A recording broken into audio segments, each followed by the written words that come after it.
This is 8 Minutes, a podcast helping you understand the energy and climate challenge in just a few minutes.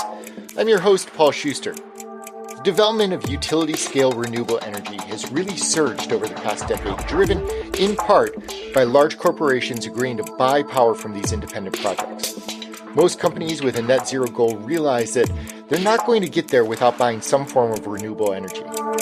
More recently, some companies are taking a deeper look at the structure of these contracts and seeing whether the renewable energy being generated matches the time period when the company is actually using power, something called 24/7 hourly matching. And this temporal matching is becoming something of a new standard, influencing not just large company purchases such as those from Google or Microsoft, but also how the federal government plans to decarbonize their power procurement, or even how federal dollars in support of new hydrogen projects get allocated. Today, I'll peel back some of the layers on this 24/7 hourly matching initiative, and maybe even take a controversial perspective that it's not a great solution all the time. 8 minutes. It's how long it takes the sun's rays to hit Earth, or about 7 minutes longer than it takes for Sydney Sweeney to pop up in another movie. She's everywhere these days. Let's get it on. As corporations lean harder into net zero ambitions, renewable energy procurement has become a key strategy in doing so. But the wonky structures on how to account for that renewable energy may be changing, and it's going to impact a lot of companies. First, a refresher that renewable energy can only be considered actually renewable because of the Energy Attribute Certificate, the EAC, that is created for every megawatt hour of generation.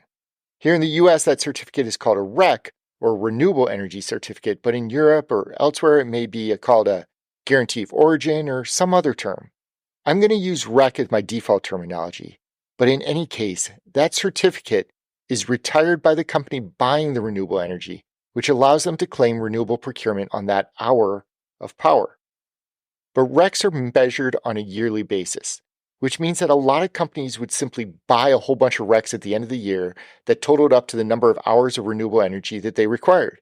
If the wind farms generating those RECs happen to blow at night, but the company's operations were all during the day, well, today's standards don't really need you to match those periods, just as long as the annual true-up happens.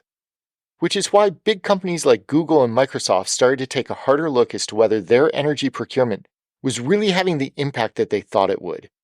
In a bad case, for instance, one of those companies would overbuy on solar RECs, but their data centers still consume a lot of energy during the night, so local power grids were having to rely upon natural gas plants that could fire up during the dark overnight hours.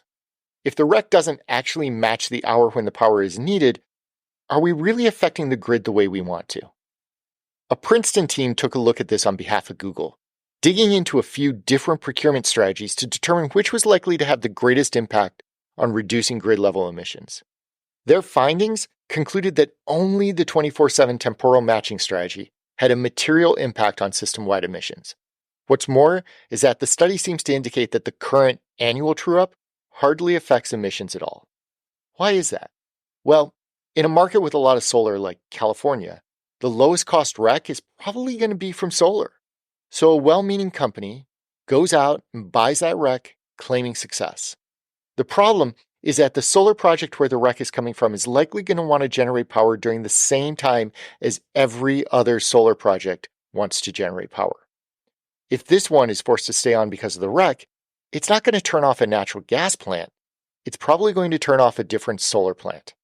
And, well, that's not really helpful. Instead, the 24/7 matching requirement forces companies to more broadly diversify their renewable energy mix. Purchase solar during the day, wind at night, and maybe even invest into battery storage or hydrogen or something that could fill in the gaps.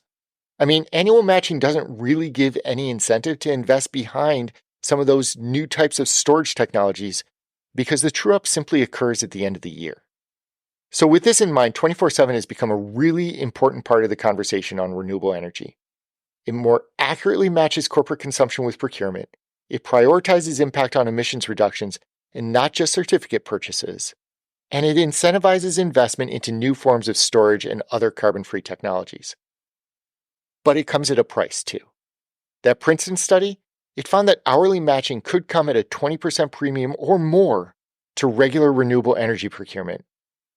And well, this is where it gets tough, because corporate procurement has been on something of a bender recently. Prices for power from renewable energy projects have soared, but the demand for that power remains really high. One of the reasons why? Because large companies such as Google, Salesforce, Meta, Microsoft, these hyperscalers are building tons of energy-hungry data centers to keep up with cloud computing and AI. And all of those hyperscalers are competing against each other on their green ambitions. As a result, there are really only a handful of companies that are dominating the purchasing of renewable energy right now. And it's those companies that are driving this desire to shift to 24/7 hourly matching, partly because they're the ones who can pay the premium to do so. But look, hourly matching is great and obviously needs to happen. Those large companies with the means and resources to really devote to understanding this should absolutely be held to a standard that ensures that their investments are as efficient as possible. But not all companies have the same resources. A mid-sized biotech firm, just looking to play its part in combating climate change, may be forced into a 24/7 package because much larger companies are forcing the conversation in a certain direction. And then the question becomes, how many of those companies simply give up on renewable procurement because they can't keep up with Google or Meta? Or take hydrogen, where the new tax equity 45V rules from the federal government require clean, green hydrogen plants to procure renewable energy on a 24/7 matching basis. And that cost premium associated with doing so, that's really going to hamper a new emerging industry that is still trying to get off the ground. And without hydrogen, a lot of other industrial emissions are likely to have a long wait before decarbonizing. Even if 24/7 matching is the absolute best method to ensure emissions reductions, does it mean that we should toss aside other methods that, even marginally, help to contribute to more renewables on the grid? And this is one of the big problems that I have with the Princeton study, because it's in its effort to optimize around emissions impact. It's focused on the individual procurement activity and less on the societal and motivating inertia of the broader energy transition. 24/7 hourly matching is important.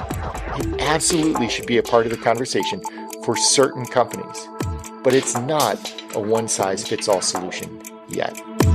I'm Paul Schuster, and this has been your 8 Minutes.